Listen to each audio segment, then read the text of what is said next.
Assalamualaikum warahmatullahi wabarakatuh. Hello guys, ketemu lagi, balik lagi di video bareng Arinis. Nah, video kali ini gue tuh mau ngomongin laptop yang seger bener ya, pokoknya dipandeng ya. Yes, namanya itu Asus VivoBook Pro 14 OLED. Ini tuh jajaran VivoBook ya teman-teman, yang emang biasa itu diperuntukkan buat anak muda. Kalian anak muda bukan? Nggak anak muda juga nggak apa-apa sih, nontonin dulu videonya. Tapi kali ini terasanya agak cukup beda teman-teman. Sedikit bocoran aja sebelum sampai video, ini tuh bisa jadi jajaran laptop price to performance yang juga menarik nih ya. Jadi kayak apa sih laptopnya? Yaudah yuk langsung aja tonton videonya sampai akhir. Buat teman-teman yang bosen sama warna laptop yang kalem-kalem gitu-gitu aja gitu ya, kali tuh bakal beda cerita sih setelah mandeng si Asus VivoBook Pro 14 OLED ini. Cara desainnya laptop ini tuh ya eye-catching banget gak sih? Seger bener pokoknya dipandengnya, khususnya buat varian warna Cosmos Blue yang punya efek biru kehijauan nih dengan list hijau stabilo yang simple but rasanya unik. Oh ya, adanya emblem Asus VivoBook yang punya tekstur kayak emboss gitu ya, juga punya efek yang mewah nih teman-teman jatuhnya. Warna birunya itu dipadukan dengan warna silver pada bagian dalam dan juga bagian bawahnya, yang termasuknya tuh jadinya lebih cakep aja gitu perpaduannya. By the way, bagian bawahnya ternyata cukup banyak nih lubang sirkulasi udaranya. Yes, karena emang pada laptop itu nggak menggunakan sistem ergolyph design ya teman-teman. Jadi kayak ya udah layaknya laptop seperti pada umumnya lainnya. Jadinya ya benar-benar ngandelin sirkulasi udara yang ada di bawahnya tadi. Nah, saat buka laptopnya masih bisa banget dihandle dengan satu tangan. Dan buat keamanan ya, selain menggunakan password, kita juga tentunya bisa menggunakan fingerprint sensor yang letaknya itu ada pada bagian tombol powernya. Dan ini termasuknya yang akurat dan juga cepat. Terus lanjut kita ngomong untuk bagian si layarnya ya.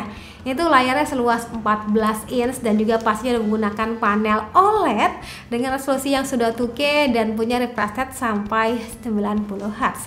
Ya, untuk kebutuhan multimedia kayak nonton, streaming ataupun editing ya, ini jatuhnya wis nyaman ya teman-teman untuk dipandangnya. Mau dari samping pun ya terasanya masih oke-oke aja. Dan ditambah lagi dibekali dengan speaker by Harman Kardon juga kan. Jadi itu untuk kebutuhan nonton ya lebih asik gitu suara speakernya.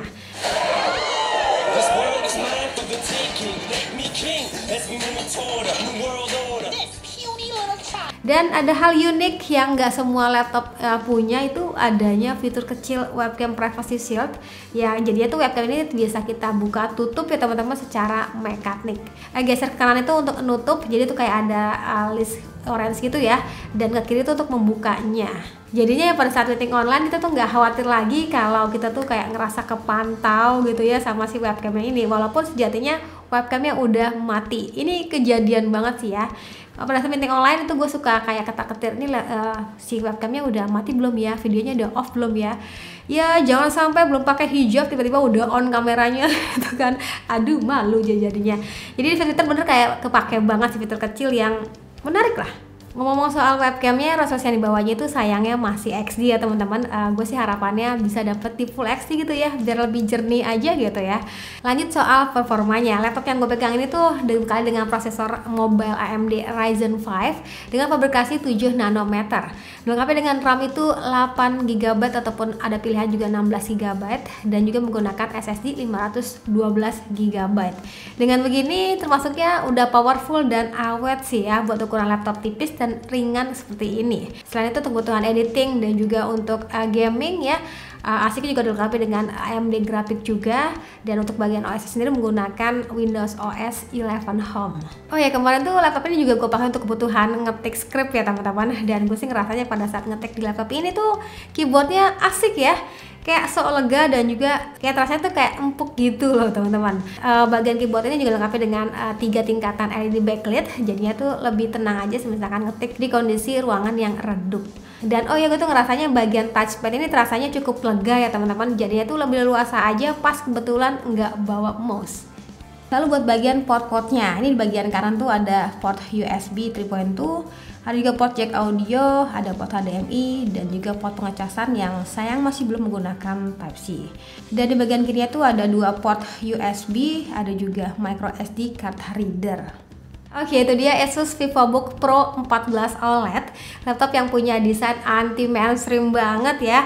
menarik perhatian lah ya saat kalian bawa meeting mobile gitu di cafe ataupun di mana gitu ya.